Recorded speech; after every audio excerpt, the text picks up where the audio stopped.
नमस्कार दोस्तों, legal paternity में आप सब लोगों का स्वागत है। तो आज हम लोग कुछ इम्पोर्टेंट एमसीक्यू आप लोगों के लिए लाया हूँ पॉलिटी से रिलेटेड, तो उनके बारे में बात करूँगा। तो कॉन्स्टिट्यूशन ऑफ इंडिया को डेवलप करने के लिए कुछ ब्रिटिश एक्ट ईस्ट इंडिया के द्वारा पास किए गए एक्ट, उनके बारे में थोड़ा जानने का प्रयास करते हैं। तो हम शुरुआत करते हैं रेगुलेटिंग एक्ट 1773 से। तो रेगुलेटिंग एक्ट 1773 ये बताता है कि ये एक्ट पूरी तरीके से 1773 में इस एक्ट में ये कहा गया कि जो गवर्नर जनरल ऑफ बंगाल पहले थे उनको अब गवर्नर जनरल ऑफ बंगाल की जगह अब उनको गवर्नर जनरल ऑफ इंडिया बना दिया जाएगा। इसमें जो प्रेसिडेंसी थी उन सब एज्यूम कर लिया गया कि उनके पास मद्रास, बॉम्बे या बंगाल का कंट्रोल रहेगा। साथ ही साथ जो गवर्नर जनरल होगा वो एग्जीक्यूटिव काउंसिल में भी असिस्ट कर पाएगा, चाहे वो मिलिट्री के क्षेत्र में हो, चाहे नॉन मिलिट्री डिसीजन हो, या जो गवर्नर जनरल होगा अगर कोई दोनों के उस पर टाई का मामला आता है या दोनों उसकी कोई बातचीत में जब वोटिंग दिया जाता है तो उस समय अगर गवर्नर जनरल को लगता है तो गवर्नर जनरल वोट को टाई कर सकता है। अगर उसको लगता है कि दोनों पार्टी बराबर बहुमत में है, तो ये कुछ चीज़ें इसमें आई थी। सुप्रीम कोर्ट के जो चीफ जस्टिस थे उसके साथ 3 और चीफ जस्टिस को इस्टेब्लिश किया गया, जो फोर्ट विलियम कलकत्ता में 1774 में पहली बार सुप्रीम कोर्ट का इस्टेब्लिशमेंट हुआ। ये एक पूरी तरीके से प्रोहिबिट करता है जो सर्वेंट कंपनी के होते थे, जो प्राइवेट ट्रेड और गिफ्ट और ब्राइवरी लेते थे इंडियन से, वो इसको मना करता था। साथ ही साथ ये जितनी भी गवर्निंग बॉडी होती थी कंपनी की, वो कोर्ट ऑफ डायरेक्टर या सब चीज़ों का जो रिपोर्ट है वो उस चीज़ को ब्रिटिश गवर्नमेंट को स्ट्रेंथ करने के लिए, उसकी कंट्रोल कंपनी पे बढ़ाने के लिए पूरी तरीके से इसके पास पावर होता था कि ये मिलिट्री डिसीजन को भी इंसिस्ट करे। तो ये रेगुलेटिंग एक्ट के कुछ इम्पोर्टेंट फीचर आशा करता हूँ कि आप लोगों को ये पसंद आए होंगे। अब पिट्स इंडिया 1774 की तरफ चलते हैं। तो पिट्स इंडिया एक्ट 1774 जो पूरी तरीके से ये बताता है कि जो पहले कमर्शियल फंक्शन थे, जो ट्रेड से रिलेटेड एक्ट कंपनी के द्वारा होते थे या कमर्शियल गतिविधियां होती थी, उसमें कोई पॉलिटिकल फंक्शन नहीं होता था, उसको अलग करता है। वो कहता है कि कमर्शियल और पॉलिटिकल फंक्शन अलग हैं, और जो बोर्ड ऑफ डायरेक्टर हैं, जो कंपनी के बड़े बड़े बोर्ड ऑफ डायरेक्टर होते हैं जो कंपनी को सुपरवाइज करते हैं, कंपनी उनके हिसाब से चलती है, तो वो पॉलिटिकल मैटर के लिए बोर्ड ऑफ कंट्रोल का काम होता था कि वो पूरी तरीके से पॉलिटिकल मैटर के लिए बनाई गई थी। जबकि जो कोर्ट ऑफ डायरेक्टर थे वो पूरी तरीके से कंपनी का प्रॉफिट, कंपनी की कमर्शियल एक्टिविटी, ट्रेड से रिलेटेड संबंधित थे। तो जो बोर्ड ऑफ कंट्रोल था उस पे 6 मेंबर थे। 1786 का जो एक्ट है वो ये कहता है कि इसने पूरी तरीके से ओवर रूल कर दिया जो कि काउंसिल के कुछ इम्पोर्टेंस मैटर थे, चाहे वो सेफ्टी से रिलेटेड हो, चाहे कोई पीस की बात हो, तो ये पूरी तरीके से उनको इम्पोर्टेंस देता था। साथ ही साथ जो गवर्नर जनरल था उसको कमांडर एंड चीफ को पावर ग्रांट कर दिया गया था। ये पूरी तरीके से जो गवर्नर जनरल होगा वो कमांडर ऑफ चीफ होगा। लॉर्ड कॉर्नवालिस जो पहले गवर्नर जनरल थे जो इस पावर को एंजॉय करे। अब हम लोग चार्टर एक्ट 1793 की तरफ चलते हैं। 1793 ये कहता है कि जो कमर्शियल मोनोपाली कंपनी की थी उसको 20 साल के लिए और बढ़ा दिया गया था। तो चार्टर एक्ट 1813 पहली टाइम जिसमें 1 lakh rupees per year spend किया गया था एजुकेशन पे इंडिया के लिए। तो ये कहीं ना कहीं अच्छा इनिशिएटिव था ईस्ट इंडिया कंपनी के द्वारा, ब्रिटिश ऑफिशियल्स के द्वारा। हालांकि इसमें एक चीज़ अच्छी की गई थी कि कंपनी की जो मोनोपाली है ट्रेड की उसको ख़त्म कर दिया गया था, जिससे जो करप्शन हो रहे थे या अनइथिकल प्रैक्टिसेस हो रही थी या पूरी तरीके से कंपनी डोमिनेंस बनाए थी उसको कुछ कम करने के लिए, सप्रेस करने के लिए इस एक्ट की काफ़ी महत्वपूर्ण भूमिका रही। चार्टर एक्ट 1833 की तरफ चलते हैं। तो जो गवर्नर जनरल ऑफ बंगाल था उसको अब गवर्नर जनरल ऑफ इंडिया के नाम से जाना जाता था। उसके पास सारे सिविल और मिलिट्री से रिलेटेड पावर थे। तो जो पहले लॉर्ड विलियम बेंटिक थे वो पहले गवर्नर जनरल थे इंडिया के। हालांकि जो ईस्ट इंडिया कमर्शियल जो पहले एक तरीके से पूरी तरीके से कंपनी के रूप में आई थी, अब उसकी धीरे धीरे मोनोपोली ख़त्म हो चुकी थी, उसको इंड कर दिया गया था और वो प्योरली अब वो एडमिनिस्ट्रेटिव बॉडी हो गई थी कि अब वो एडमिनिस्ट्रेशन का काम करेगी, प्रशासनिक चीज़ों पे उसका हस्तक्षेप था। तो जो लीगल मेंबर होते थे उसमें अब एग्जीक्यूटिव काउंसिल के जो गवर्नर जनरल के तो जो पहले मेंबर थे वो मैकुले थे। तो अब हम लोग चलते हैं चार्टर एक्ट 1853 की तरफ, जो पूरी तरीके से सेपरेट करता था कि जो लेजिस्लेटिव के फंक्शन है और एग्जीक्यूटिव के फंक्शन है वो सेपरेट होंगे और ये गवर्नर जनरल काउंसिल के द्वारा किए जाएंगे। इसमें एक सेपरेट इंडियन के लिए सेंट्रल लेजिस्लेटिव काउंसिल बनाया जाएगा जहां वहां पे लॉ मेकिंग हो सकेगी। तो ये एक प्रकार का ओपन कंपटीशन सिस्टम था जहां पहली बार सिविल सर्विस के लिए रिक्रूटमेंट और सिलेक्शन की बात की गई। तो अब मैं इससे इम्पोर्टेंट आप लोगों को जो भी इंफॉर्मेशन हमने पढ़ी है उससे रिलेटेड हम लोग अब MCQ करते हैं। तो in which following act the provision was made for the establishment of Supreme Court of India. तो अभी हम लोगों ने पढ़ा कि जो रेगुलेटिंग एक्ट 1773 था उसमें सबसे पहले सुप्रीम कोर्ट की बात की गई थी, जो कि सर एलिया MP के द्वारा, जो कि पहले चीफ जस्टिस थे सुप्रीम कोर्ट के। तो हम लोग दूसरे क्वेश्चन की तरफ चलते हैं। Which reference to establishment of Supreme Court के लिए कौन सा इस्टेब्लिशमेंट सही है? तो Supreme Court at Calcutta was establish regulating 1773, ये तो बिल्कुल सही बात है। लेकिन Lemaistre was the first chief justice of this court, no, क्योंकि एलिजा हेम्पे पहले थे। तो यहाँ पे ऑप्शन ए आप लोगों के सामने सही है। अब हम लोग चलते हैं कुछ मैच ऑफ द फॉलोइंग। तो इस्टेब्लिशमेंट ऑफ जो बोर्ड ऑफ कंट्रोल हुआ वो कब से हुआ? वो आपने अभी पढ़ा कि establishment of board of control जो है वो पिट्स इंडिया एक्ट 1784 से आए, जो कि हमारी ईस्ट सुप्रीम कोर्ट इस्टेब्लिश हुई वो रेगुलेटिंग एक्ट 1773 से हुई। और जो पहली बार परमिशन मिली इंग्लिश मिशनरीज को कि वो इंडिया में आकर वर्क कर सकें, अपना मिशनरी का क्रिश्चियन का प्रचार प्रसार कर सके, तो उसके लिए चार्टर एक्ट 1813 उसकी बात करता है।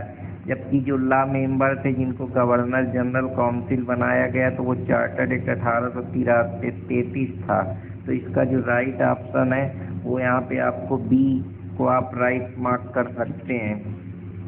विच of the following led the introduction of English education of India, की पहली बार इंग्लिश एजुकेशन को किसने लेड किया? तो जो इसका राइट ऑप्शन है चार्टर एक्ट 1813 में भी इसके प्रोविजन मिलते हैं, जहाँ पे उन्होंने 1 करोड़ रुपया 1 लाख रुपया एजुकेशन पे खर्चा करा था। हम लोगों ने अभी पढ़ा great committee on public instruction 1823, ये भी पूरी तरीके से इंग्लिश एजुकेशन को बढ़ावा देता था। इंग्लिश कंट्रावर्सी या ओरिएंटलिस्ट कंट्रावर्सी, ये भी एक इम्पोर्टेंट चीज़ है। तो जो राइट ऑप्शन है वो यहाँ पे D है। ये क्वेश्चन IS 3 में आया है कि ईस्ट इंडिया कंपनी ने डिस्करेज ये ओरिएंटलिस्ट एजुकेशन को हटा के उन्होंने वेस्टर्न एजुकेशन को प्रमोट किया। चार्टर एक्ट 1813 में इसके प्रोविजन कंपनी में दिए गए, जहाँ वो 1 लाख हर साल एजुकेशन पे इंडियन के लिए इन्वेस्ट करती थी। 1823 में जनरल कमेटी पब्लिक इंस्ट्रक्शन बनाई गई, जिसकी ये रिस्पॉन्सिबिलिटी थी कि वो 1 लाख रुपये की जो ग्रांट है एजुकेशन के लिए उसको दे। ओरिएंटलिस्ट इंग्लिश कंट्रावर्सी जो पूरी तरीके से एजुकेशन जो ब्रिटिश ईस्ट इंडिया कंपनी के द्वारा लोकल पॉपुलेशन और उसकी टेरिटरी को सपोर्ट करने के लिए दिया जाता था, जो H.T. प्रिंसेप और H.S. विल्सन के द्वारा ओरिएंटेड एजुकेशन और इंग्लिश एजुकेशन को पूरी तरीके से माना गया, एडवोकेट किया गया। तो ये जो governor general Lord William Bentinck थे, उनका 7 मार्च 1835 को उन्होंने लॉर्ड मैकुले के द्वारा एक प्रपोजल दिया गया जिसमें हायर एजुकेशन को एक्सेप्टेंस मिली। तो राइट ऑप्शन यहाँ आप लोगों के सामने ऑप्शन D सही होगा। भाई विच एक्ट ब्रिटिश पार्लियामेंट है एबॉलिश द मोनोपोली। तो अभी हम लोगों ने पढ़ा कि चार्टर एक्ट 1813 था, जिसमें पूरी तरीके से कंपनी की जो वर्चस्व था, मोनोपोली थी ट्रेड करने की, उसको हटा दिया गया। सिर्फ अब वो चिट्टी और चाइना में ट्रेड कर सकती थी। तो ये ट्रेड मोनोपाली जो ईस्ट इंडिया कंपनी की थी वो एबॉलिश कर दी गई चार्टर एक्ट 1813 के द्वारा, except trade in tea and China, क्योंकि ये पूरी तरीके से ब्रिटिश क्राउन की सोवरेनिटी के लिए एक तरीके से हम कह सकते हैं खतरा बनी हुई थी। तो इस एक्ट को कम करने के लिए, उसके पावर को कंट्रोल करने के लिए, उसको पनिश करने के लिए जो ब्रिटिश पार्लियामेंट थी उसके मोनोपाली को ख़त्म कर दिया। तो ये एक प्रकार से अब जो इसका काम था, ये कमर्शियल रोल बिल्कुल ना के बराबर इसका रह गया। अब कंपनी कहीं ना कहीं पॉलिटिकल फंक्शन में धीरे धीरे इन्वॉल्व होने लगी। तो which act of the British Parliament abolish the East India Company monopoly. तो अभी हमने पढ़ा कि चार्टर एक्ट 1813 का था। इसमें कंपनी ने ट्रेड से रिलेटेड मोनोपाली को ख़त्म करने के लिए उसको ब्रिटिश पार्लियामेंट के द्वारा एबॉलिश किया गया। तो अब हम लोग अगला क्वेश्चन चलते हैं। तो consider the following important question मैं आप लोगों के सामने लाया हूँ कि which act of the first time made it possible for Indian to take some share. पहली बार ऐसा कौन सा एक्ट था जिसमें एडमिनिस्ट्रेशन के लिए जो हमारा ब्रिटिश पार्लियामेंट था उसमें इंडियन को कुछ शेयर मिला गया। तो ये जो हमारा चार्टर एक्ट 1833 था, इसमें सेक्शन 87 में जो कुछ इम्पोर्टेंट सेक्शन बनाए गए जहाँ भी कोई भी पर्सन को डिबार नहीं किया जा सकता था किसी पोस्ट और सर्विस से कंपनी के religion, place of birth, descent या उसके कलर या कोई और चीज़ से। सेक्शन 87 भी 1833 का ये बात कहता है कि जो वो पूरी तरीके से इंडियन जो थे वो पार्टिसिपेशन कर सकते थे एडमिनिस्ट्रेशन में पॉलिटिकल मूवमेंट के दौरान। तो जो यहाँ पे राइट ऑप्शन होगा वो चार्टर्ड एक्ट 1833 होगा। तो आशा करता हूँ कि आप लोगों को ये भी पसंद आया होगा। तो अब चलता हूँ कुछ और इम्पोर्टेंट एक्ट जो पास किए गए उसको पढ़ते हैं, फिर इनके एमसीक्यू करते हैं। The British crown decided to assume. अब मैं आप लोगों के यहाँ ब्रिटिश क्राउन एक्ट 1858 से लेकर 1947 की कुछ इम्पोर्टेंट चीज़ों के बारे में डिस्कशन धीरे धीरे करता हूँ, लेकिन मैं पहले आप लोगों को कुछ इम्पोर्टेंट चीज़ें बताता हूँ। जो ब्रिटिश क्राउन था वो पूरी तरीके से अब अपनी सोवरेनिटी को जो इंडिया में ईस्ट इंडिया कंपनी थी उसको एज्यूम करके बैठा था। तो जो पोस्ट ऑफ गवर्नर जनरल था वो पूरी तरीके से अब वाइसरॉय ऑफ इंडिया के नाम से जानी जाने लगी। धीरे धीरे क्या हुआ, जो डायरेक्ट रिप्रेजेंटेटिव ब्रिटिश क्राउन के बनने शुरू हो गए और जो लॉर्ड कैनिंग था उसको पहला वाइसरॉय बनाया गया इंडिया का। जो board of control and board of director होते थे उनकी पोस्ट को इंड कर दिया गया और नई पोस्ट जो secretary of state of India को क्रिएट कर दिया गया। हालांकि इसमें 15 मेंबर थे। तो ये कुछ एक्ट है ब्रिटिश क्राउन 1858 का, जिसमें कई सारे परिवर्तन हुए क्योंकि कंपनी में ज़्यादा कमर्शियल एक्टिविटी होने की वजह से या फ्रॉड की वजह होने से या चीटिंग की वजह होने से कंपनी ने काफ़ी चेंजमेंट करे। बोर्ड ऑफ डायरेक्टर ही को हटा दिया ताकि अब वो किसी इस प्रकार की अनइथिकल या प्रॉफिट मेकिंग में हिस्सेदारी न ले सकें। और जो बोर्ड पे पावर था डायरेक्टर का या बोर्ड ऑफ कंट्रोल का उसको भी कम कर दिया। अब जो काउंसिल थी इंडिया की पूरी तरीके से एडवाइजरी बॉडी बन गई। हालांकि कुछ इनिशिएटिव और फाइनल डिसीजन में हालांकि अब भी पावर जो पूरी तरीके था वो सेक्रेटरी ऑफ स्टेट के पास था।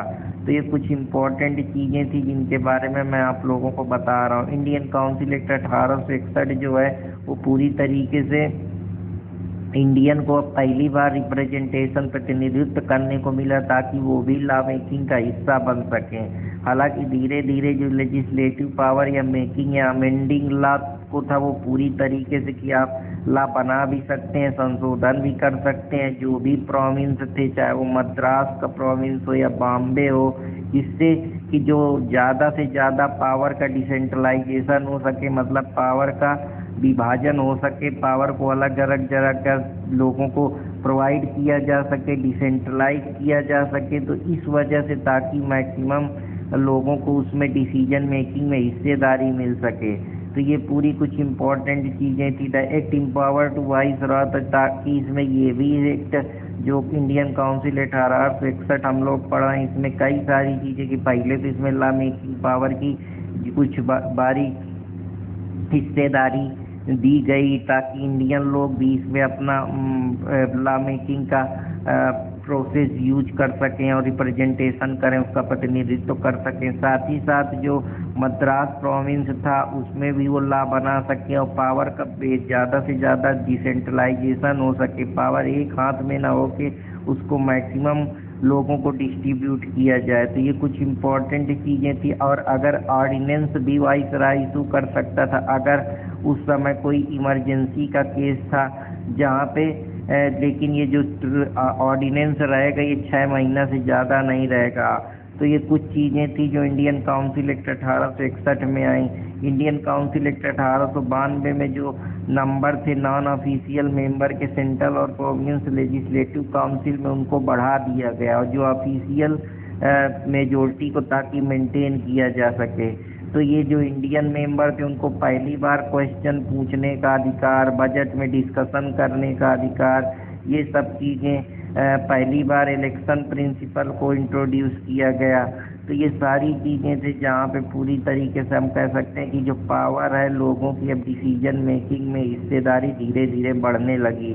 इंडियन काउंसिल एक्ट 1909 को हम मार्ले मिंटो रिफॉर्म के नाम से भी जानते हैं। इसमें पहली बार जो इंडियन थे उनको एग्जीक्यूटिव काउंसिल में गवर्नर या वाइसराय के साथ, जैसे सत्येंद्र प्रसाद सिन्हा जी थे जिनको पहली बार viceroy of executive council join किया। तो पहली बार ये एक्ट है जो इंडियन को भी डिसीजन मेकिंग में, पोस्ट सिलेक्शन में, प्रमोशन में और धीरे धीरे उनका प्रतिनिधित्व बढ़ने लगा, जिसको पहली बार लॉ मेंबर के अपॉइंट किया गया। अब जो लेजिस्लेचर के फंक्शन की साइज थी वो भी धीरे धीरे बढ़ने लगी। जो काउंसिल थे उनको पूरी तरीके से डिस्कस करने का अधिकार, क्वेश्चन पूछने का अधिकार और सेपरेट इलेक्टोरेट जो मुस्लिम था कि मुस्लिम से मुस्लिम को ही इलेक्ट करेंगे। तो जो ऐसी जो चीज़ें थी इसके बारे में इंडियन काउंसिल एक्ट बात करता है। हालांकि लॉर्ड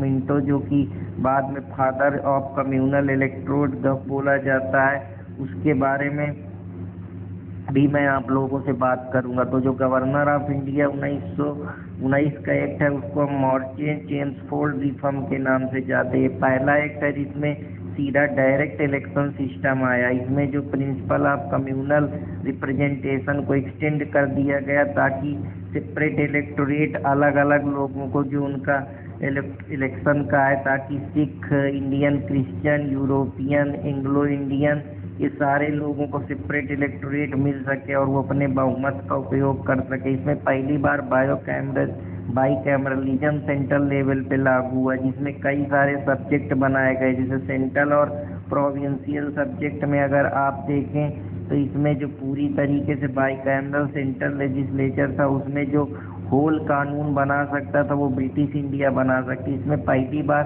डायरकी इंट्रोड्यूस की गई प्रोविंस में। जैसे पहले प्रोविंस होते थे, जैसे आजकल स्टेट होते हैं, तो प्रोविंस सब्जेक्ट को फर्दर इन्होंने 2 पार्ट में डिवाइड करा, एक में ट्रांसफ़र, एक में रिजर्व।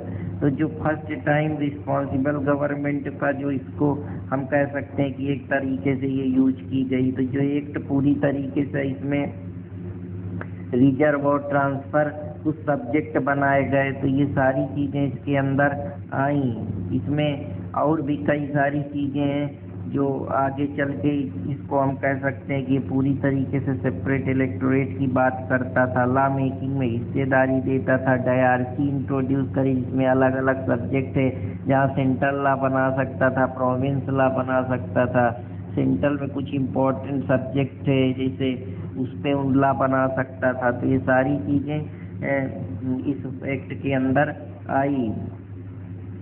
हालांकि अब हम कमीशन को बाद में अगर हम देखें तो इसमें कई सारे इम्पोर्टेंट चीज़ें हैं जो ब्रिटिश क्राउन के द्वारा पास हुई। जैसे साइमन कमीशन 1928 में आया, गवर्नमेंट ऑफ इंडिया एक्ट 1935 जिसमें ऑल इंडिया फेडरेशन की बात की गई, जिसमें पहली बार प्रोविंशियल स्टेट को एक यूनिट माना गया जो प्रिंसली स्टेट थे, इसको एक पूरी तरीके से जोड़ दिया गया। जैसे हम कह सकते हैं कि प्रिंसली स्टेट जो हमारे थे बॉम्बे था, मद्रास था, ये जो प्रेसिडेंसी वाले इलाके थे।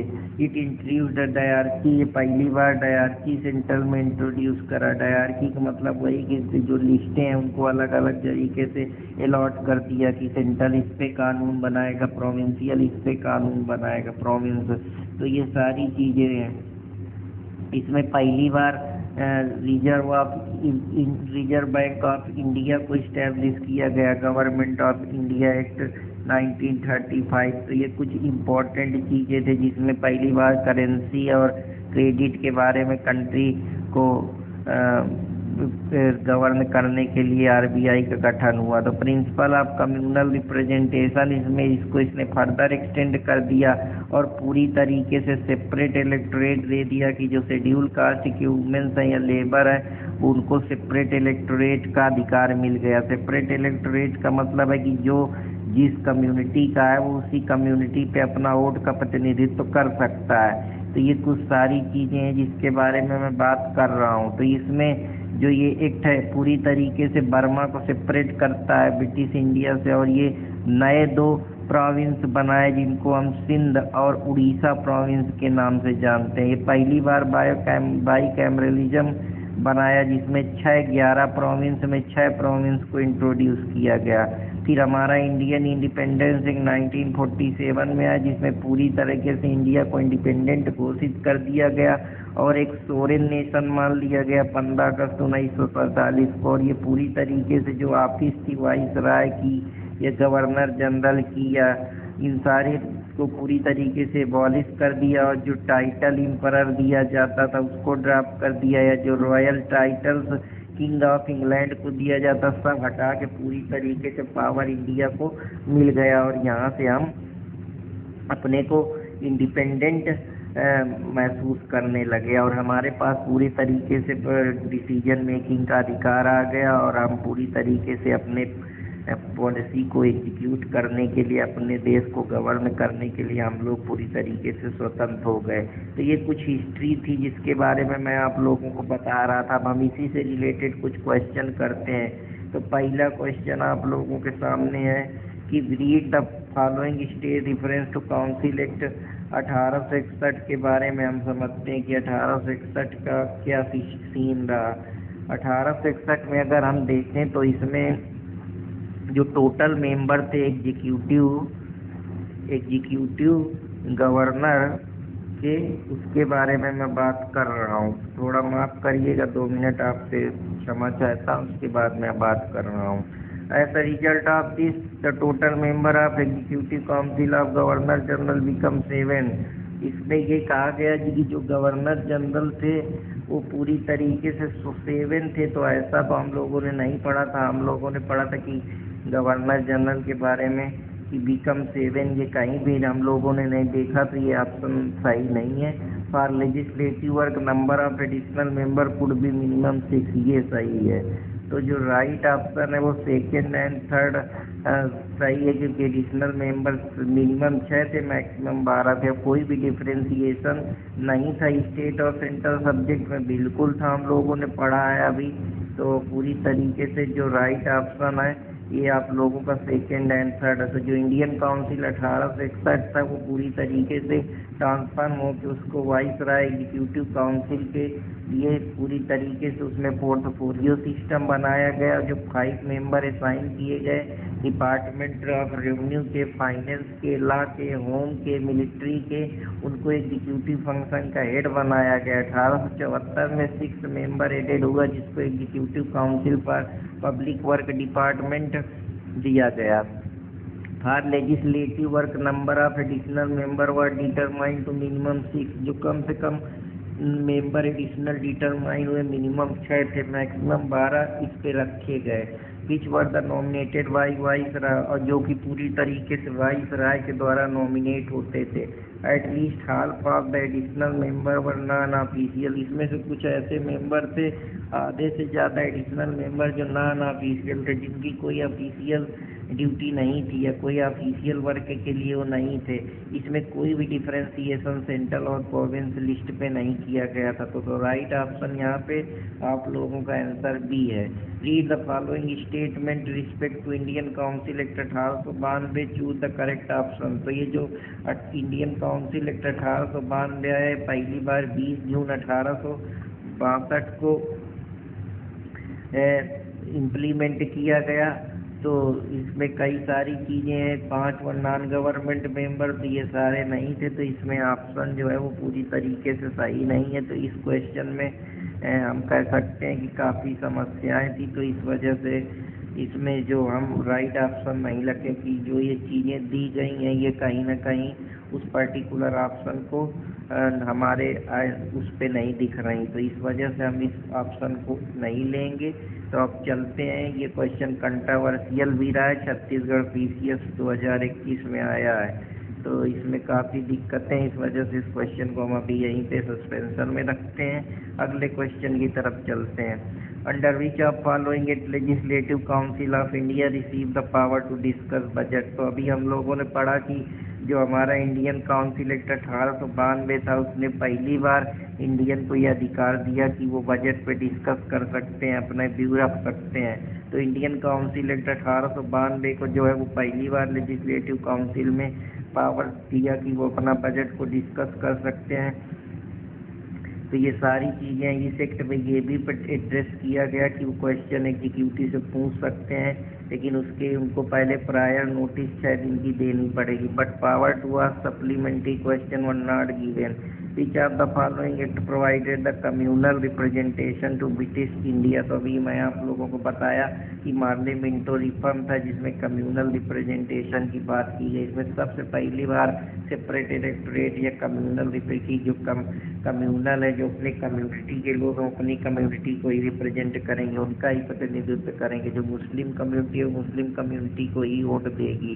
तो ये एक प्रकार से हम कह सकते हैं कि इसने सीड बो दिए सेपरेटिज्म का, जो आगे चल के कम्युनल कॉन्फ्लिक्ट और इंडिया पाकिस्तान का बंटवारा हुआ या पार्टीशन हुआ कंट्री में, वो इसी के कारण हुआ। तो ये भी एक बहुत इम्पोर्टेंट चीज़ थी जो मैं आप लोगों को बताना चाहता था। तो आशा करता हूँ कि आप लोगों को ये भी समझ में आया होगा।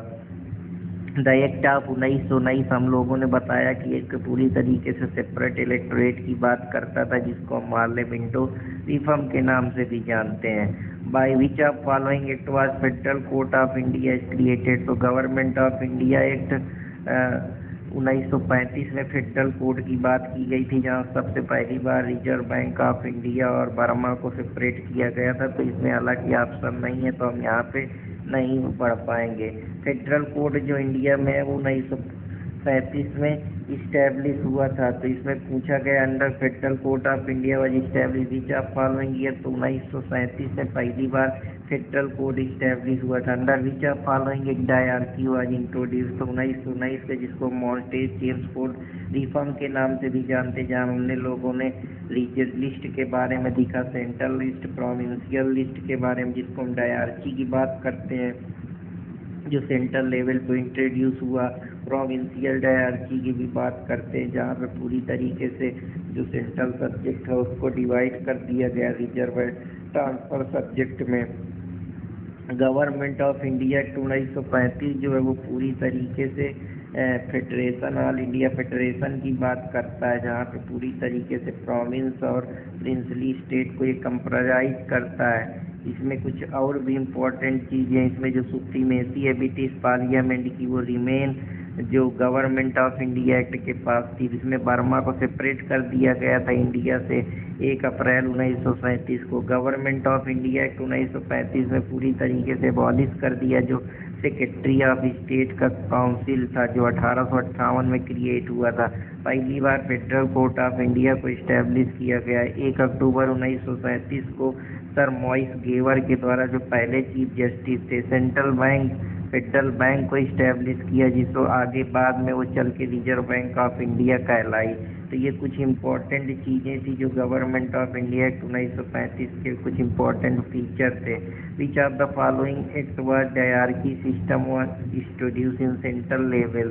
तो डायरकी हम लोग गवर्नमेंट ऑफ इंडिया एक्ट 1935 में सेंट्रल लेवल पे इंट्रोड्यूस हुई। तो राइट ऑप्शन यहाँ पे ऑप्शन ए होगा।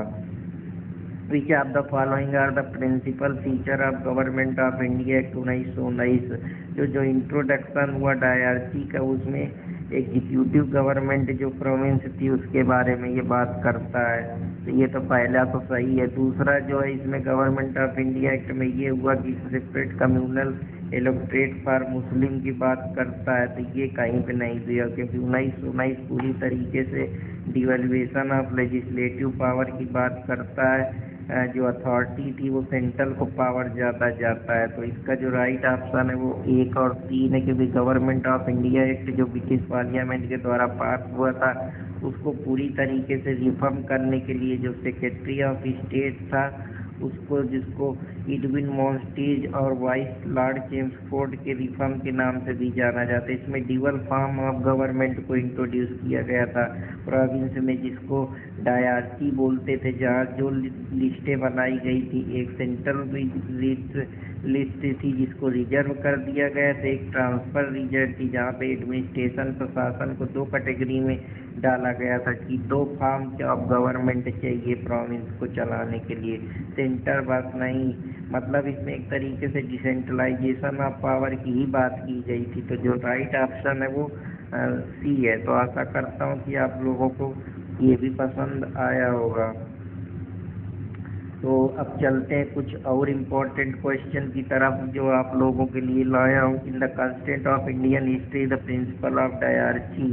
तो मैं आप लोगों को पता है कि ये डबल गवर्नमेंट से रिलेटेड, जहाँ पे हम लोगों ने डेलीगेशन ऑफ प्रोविंस को 2 कैटेगरी में डाला था।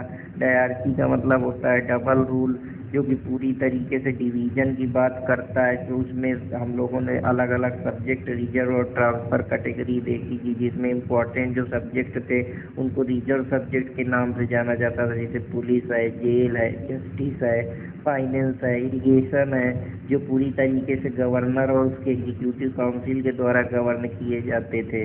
और जो लेसर इम्पोर्टेंट सब्जेक्ट थे उनको ट्रांसफ़र सब्जेक्ट में डाला गया था, जैसे एजुकेशन है, एग्रीकल्चर है, लोकल सेल्फ गवर्नमेंट है। तो ये सारी चीज़ें जिसमें जो गवर्नर होता था वो बिना एक्ट के मिनिस्टर के रिस्पॉन्सिबल या एडमिनिस्ट्रेट करता था लेजिस्लेटिव काउंसिल को। तो राइट ऑप्शन यहाँ पे डी है। इन विच गवर्नमेंट ऑफ इंडिया एक 1900 function of province governor reserve and transfer subject. तो इसमें रिजर्व सब्जेक्ट कौन थी? इसमें रिजर्व सब्जेक्ट जो आपका था वो एडमिनिस्ट्रेशन ऑफ जस्टिस था, और ये आपका पुलिस था, और ये लैंड रेवेन्यू था, क्योंकि ये इम्पोर्टेंट सब्जेक्ट थे। इस वजह से गवर्नमेंट ऑफ इंडिया एक्ट में 2 सब्जेक्ट बनाए गए थे, एक ट्रांसफर सब्जेक्ट, एक रिजर्व सब्जेक्ट। ट्रांसफर जो इम्पोर्टेंट सब्जेक्ट होते थे गवर्नमेंट ऑफ इंडिया एक्ट को में डायरची को प्रोविंशियल लेवल पे इंट्रोड्यूस किया गया था, जिसमें रिजर्व सब्जेक्ट और ट्रांसफर सब्जेक्ट की बात हुई थी। रिजर्व ट्रांसफर सब्जेक्ट में इम्पोर्टेंट सब्जेक्ट थे, जिसमें local self government, public work, health, sanitation, industry, education.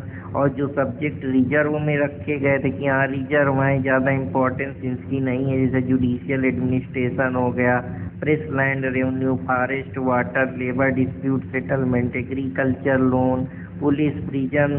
तो यहाँ पे जो राइट ऑप्शन है वो सी है, क्योंकि administration of justice, land revenue, police ये इम्पोर्टेंट सब्जेक्ट थे। Which act was establish by diarchy system in the province. तो डायरची जो इंट्रोड्यूस हुई वो सबसे पहली बार गवर्नमेंट ऑफ इंडिया एक्ट 1919 में हुई थी। जो गवर्नमेंट ऑफ इंडिया एक्ट 1919 थी उसको मॉन्टेज चेम्सफोर्ड रिफॉर्म के नाम से भी जानते हैं। इसका ऑब्जेक्टिव था ग्रेजुअल इंट्रोडक्शन करना गवर्नमेंट ऑफ इंडिया में, साथ ही साथ ड्यूअल गवर्नमेंट को इंट्रोड्यूस करना, सब्जेक्ट को डिवाइड करना रिजर्व लिस्ट और ट्रांसफर लिस्ट में। रिजर्व लिस्ट में इम्पोर्टेंट सब्जेक्ट थे ये, और जो बचे हुए ट्रांसफर सब्जेक्ट थे जो ज़्यादा इम्पोर्टेंट नहीं थे लेकिन लेस क्रिटिकल थे, जैसे education, public health, work, agriculture थी। एक ड्यूअल स्कीम थी जिसको गवर्नेंस के द्वारा डायरची के नाम से जाना जाता है। डायरची का मतलब होता है डबल रूल, 2 प्रकार से शासन करना, 2T व्यवस्था, बाई कैमरलिज्म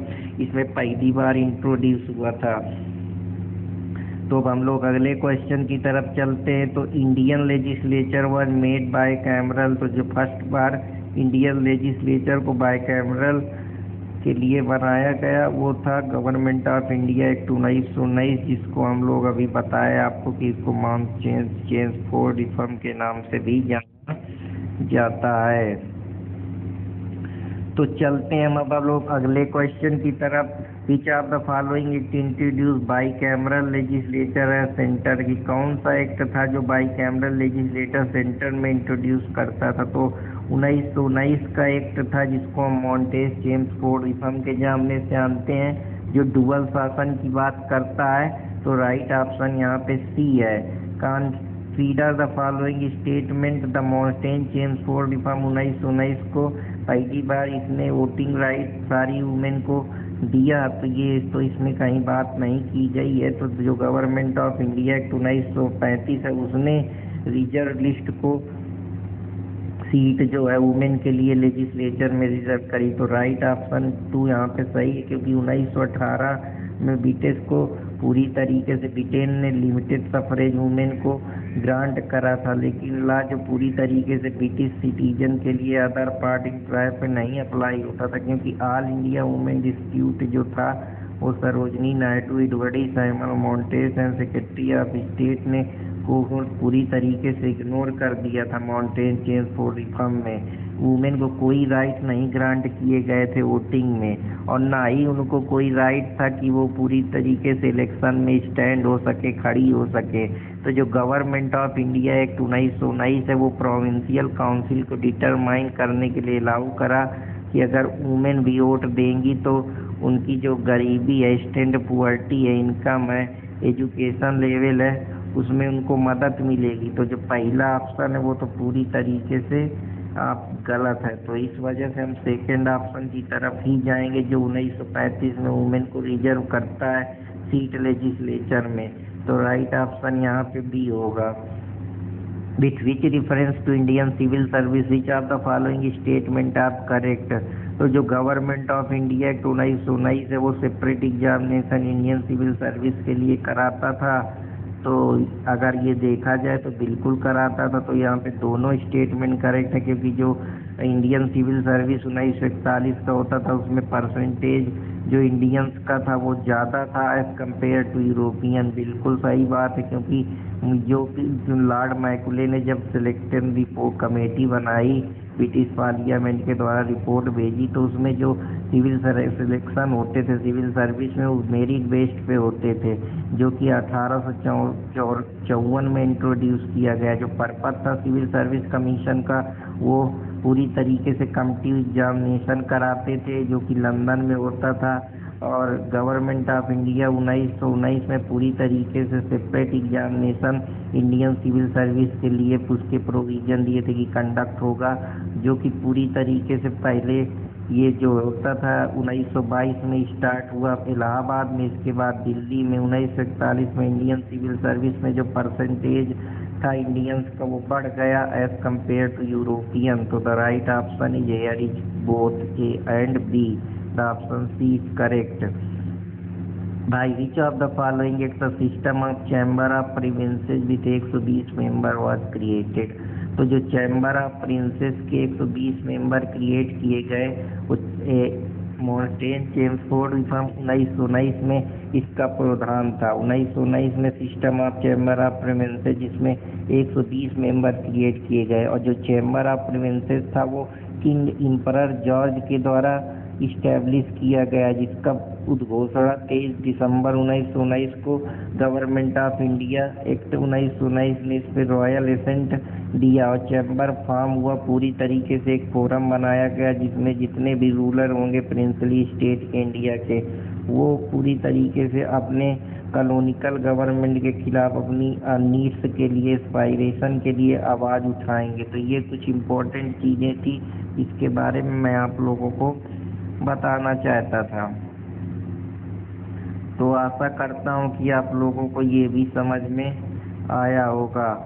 तो अब चलते हैं कुछ और इम्पोर्टेंट क्वेश्चन की तरफ। विच of the following election of central legislative assembly were held under the government of 1919? तो कौन सा सेंट्रल लेजिस्लेटिव असेंबली था जिसमें पहली बार इलेक्शन को हेल्ड करा 1919 में? तो यहाँ पे जो राइट ऑप्शन है वो 1926 और 1945 में जो था पहली बार इलेक्शन सेंट्रल लेजिस्लेटिव असेंबली में हेल्ड हुए, जो कि गवर्नमेंट ऑफ इंडिया एक्ट 1919 के अंडर ही हेल्ड करे गए। In which year the last election of Indian legislature under the government of India act 1919 was held. तो जो लास्ट इलेक्शन हुए इंडियन लेजिस्लेचर के गवर्नमेंट ऑफ इंडिया एक्ट 1919 के, वो held हुए 1945 में। तो जो लास्ट इलेक्शन इंडियन लेजिस्लेचर के हुए वो 1945 में हेल्ड किए गए। अब ये इसमें मैं आप लोगों को कुछ बता भी ज़्यादा नहीं सकता हूँ, क्योंकि ये ऐसे क्वेश्चन है जो सीधा से ईयर बेस्ड क्वेश्चन है। MPPCS प्री में आया है 2020 में। The power of president to issue ordinance is relic of government of 1935 में इसका प्रोविजन हम लोगों ने अभी पढ़ा कि जो ब्रिटिश इंडिया थी या वाइसराय को, उसको पूरी तरीके से अधिकार था कि वो ऑर्डिनेंस बना सकता था। हालांकि अगर हम ऑर्डिनेंस की बात करें तो ये पावर हमारे पास राष्ट्रपति और गवर्नर के पास है कि अगर दोनों सदन उतनी देर नहीं मौजूद हैं या दोनों सदन किसी कारणवश से नहीं है, तो उस समय प्रेसिडेंट के पास पावर है कि वो इमरजेंसी सिचुएशन में ऑर्डिनेंस इशू कर सकता है। इससे कई सारे केसेज हैं, जैसे DC वाजवा का केस है जिसमें ऑर्डिनेंस को इलीगल करार दिया गया। तो जब कभी मौका मिलेगा तो उन चीज़ों के बारे में बताऊंगा, लेकिन यहाँ स्पेसिफिकली मैं अभी डील कर रहा हूँ कि जो वाइसराय है वो पूरी तरीके से ऑर्डिनेंस का पावर उसके पास था। ये legislative council Indian council act 1861 में इसके बारे में दिया है, और गवर्नमेंट ऑफ इंडिया 1935 को पूरी तरीके से पावर देती। तो राइट ऑप्शन यहाँ पे ऑप्शन बी होगा। Which of the following introduce the principle of the constitution autocracy. तो ऑटोक्रेसी की जो अगर हम बात करें तो यहाँ पे right option government of India 1935 है, जिसमें principle of constitutional autocracy introduce किया गया गवर्नमेंट ऑफ इंडिया 1935 के द्वारा, जो पूरी तरीके से एग्जीक्यूटिव अथॉरिटी के पावर जो है वो वेस्ट करता है, और गवर्नर सेंट्रल जो होंगे वो गवर्नर जनरल उसके बिहार पे क्राउन के सारी चीज़ की देख रेख करेगा। The distribution of power between centre and state, तो अभी मैं बता ही चुका हूँ कि इसका right option government of India act है, जहाँ पे सेंटर और स्टेट के बीच में डिस्ट्रीब्यूशन ऑफ पावर को लेकर बातचीत की गई। द सेपरेशन ऑफ पावर, जो पहली बार सेपरेशन ऑफ पावर जो आजकल हम सेपरेशन ऑफ पावर की बात करते हैं, जुडिशरी की बात करते हैं कि जुडिशरी इंडिपेंडेंट है, हमारा सेक्शन 50 DPSP का इसी की बात करता है, आर्टिकल माफ करिएगा। तो separation of power was made by government of India 1935 में सबसे पहले माउंटेन चेम्सफोर्ड के बारे में यहाँ पे मैं बात नहीं कर रहा हूँ। यहाँ मैं आप लोगों को सेपरेशन बात कर रहा हूँ कि हर जो हमारी अथॉरिटी है या हमारे अलग अलग 3 इम्पोर्टेंट हमारे देश के आधार स्तंभ हैं, जिसमें लेजिस्लेटिव है, जुडिशरी है, एग्जीक्यूटिव है। तो जो हमारा लेजिस्लेचर है उसका अलग काम है, उसका काम लॉ बनाना है। एग्जीक्यूटिव का काम है जो लॉ बनाना है, उसको उसके द्वारा जो कार्यपालिका है उसको एग्जीक्यूट करना है। न्यायपालिका का काम है अगर दोनों में टसल होता है तो उसको सॉल्व करना है, न्याय देना है। तो सेपरेशन ऑफ पावर में कि कोई भी इंस्टीट्यूशन किसी भी इंस्टीट्यूशन के खिलाफ सेपरेशन ऑफ पावर का यूज करेगा। मतलब इसके कहने का एक शब्द में ये है कि हर विभाग को उसके पावर सेपरेट कर दिए गए, कोई किसी के उस पर इंटरफेयर नहीं करेगा, सबको सेपरेशन ऑफ पावर दिया गया। मतलब अब पावर सबके पास अलग अलग तरीके से है, सबके जो दायरे हैं वो निर्धारित हैं। तो इस वजह से इसके बारे में मॉन्टेस्क्यू में सबसे पहले कहा गया था जो हमारी जुडिशरी है वो अपने काम के लिए स्वतंत्र है, एग्जीक्यूटिव स्वतंत्र है, लेजिस्लेचर स्वतंत्र है। तो इसी के बारे में सबसे पहले सेपरेशन ऑफ पावर की बात की गई थी, जो आपके गवर्नमेंट ऑफ इंडिया 1935 में दिया है। One among the following one not silent feature of govern India में हमने ऑल इंडिया फेडरेशन के बारे में पढ़ा।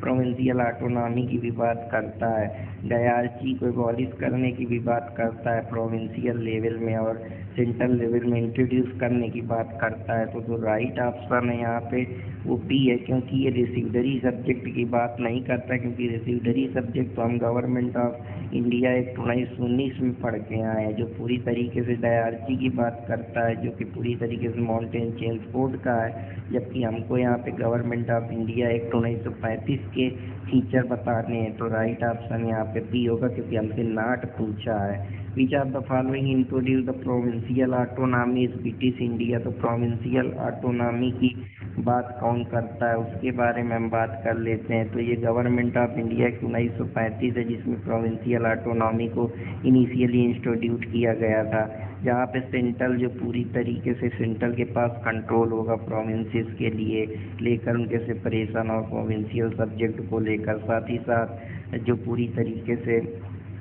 एथोराइज होगा प्रोविंशियल लेजिस्लेचर के लिए, इनेक्ट कर सकेगा, बजट बना सकेगा। गवर्नमेंट ऑफ इंडिया एक्ट जो है 1935 उसको फर्दर एक्सटेंड कर दिया गया ताकि प्रोविंशियल ऑटोनॉमी को इस्टेब्लिश किया जा सके। तो जो राइट ऑप्शन यहाँ पे सी होगा। तो आशा करते हैं यहाँ पे, हालांकि इसके बारे में गवर्नमेंट ऑफ इंडिया एक्ट 1919 जो राइट ऑप्शन होगा, हालांकि यहाँ पे जो झारखंड पब्लिक सर्विस कमीशन है उसने ऑप्शन सी को करेक्ट आंसर बताया। तो ये कुछ कॉन्फ्लिक्ट होते रहते हैं, क्या करेंगे, पेपर हैं, अलग अलग लोगों के व्यू अलग अलग तरीके से हैं, किसी की किताब में कुछ लिखा है, किसी में कुछ लिखा है, तो ये समस्याएं होती रहती हैं। Federal system and diarchy at the centre was introduce. तो अभी हम लोगों ने डायरची 1919 के बारे में पढ़ा, लेकिन फेडरल के बारे में भी पूछा है, तो यहाँ पे ऑप्शन सी है जो राइट ऑप्शन होगा। The provincial of establishment all India federation government of India act 1935 में इसके बारे में दिया है। Which are the following act provincial federal policy. तो इसका राइट ऑप्शन फेडरल की बात करें तो गवर्नमेंट ऑफ इंडिया एक्ट 1935 इसके बारे में बात करता है। In the federation establish by Government of India act 1935 residuary power जो पूरी तरीके से वो गवर्नर जनरल के पास होता था, कि बचे कुचे जो अधिकार है गवर्नमेंट फेडरेशन के 1935 में उस पर गवर्नर जनरल पावर रखता है। The federal system is propose under the government of India act 1935। जो फेडरल सिस्टम प्रपोज किया गया गवर्नमेंट ऑफ इंडिया एक्ट 1935 के एक्ट के द्वारा, वो फेडरेशन ऑफ इंडिया का हिस्सा है। Which one of the following is not important and permanent constitute the constituent history adopted as the government of India act. तो इसमें रिटन कॉन्स्टिट्यूशन दिया गया, बिल्कुल सही बात। ये तो इस पे राइट ऑप्शन नहीं है कि इम्पोर्टेंट नहीं है कॉन्स्टिट्यूंट हिस्ट्री के लिए, लेकिन बहुत सारी चीज़ें हैं, तो यहाँ पे राइट ऑप्शन ए होगा। Why the government of India act 1935 is important. क्योंकि ये पूरी तरीके से मेन सोर्स है जहाँ पे हमारे इंडियन कॉन्स्टिट्यूशन में गवर्नमेंट ऑफ इंडिया के बहुत सारे एस टू एस आर्टिकल इंटरप्रेट किए गए हैं, लिखे गए हैं। तो ये हमको एक कह सकते हैं कि गवर्नमेंट ऑफ इंडिया एक ऐसा है जिससे हमको कुछ अपने कॉन्स्टिट्यूशन के कुछ सोर्स के बारे में पता चलता है, कुछ जो चीज़ें ली गई हैं वो गवर्नमेंट ऑफ इंडिया एक्ट से ली गई। तो ये कुछ इम्पोर्टेंट क्वेश्चन थे। आशा करता हूँ कि आप लोगों को पसंद आए होंगे। अगर पसंद आए हो तो कृपया लाइक सब्सक्राइब करते रहें अर्पित कुमार इलाहाबादिया को। तो फिर मिलूँगा कुछ इम्पोर्टेंट एमसीक्यू के साथ, तब तक आप लोगों से इजाज़त चाहता हूँ। मस्त पढ़ते रहिए, हंसते रहिए, मुस्कुराते रहिए और मस्त रहिए। फिर मिलते हैं, तब तक के लिए धन्यवाद। जय हिंद, जय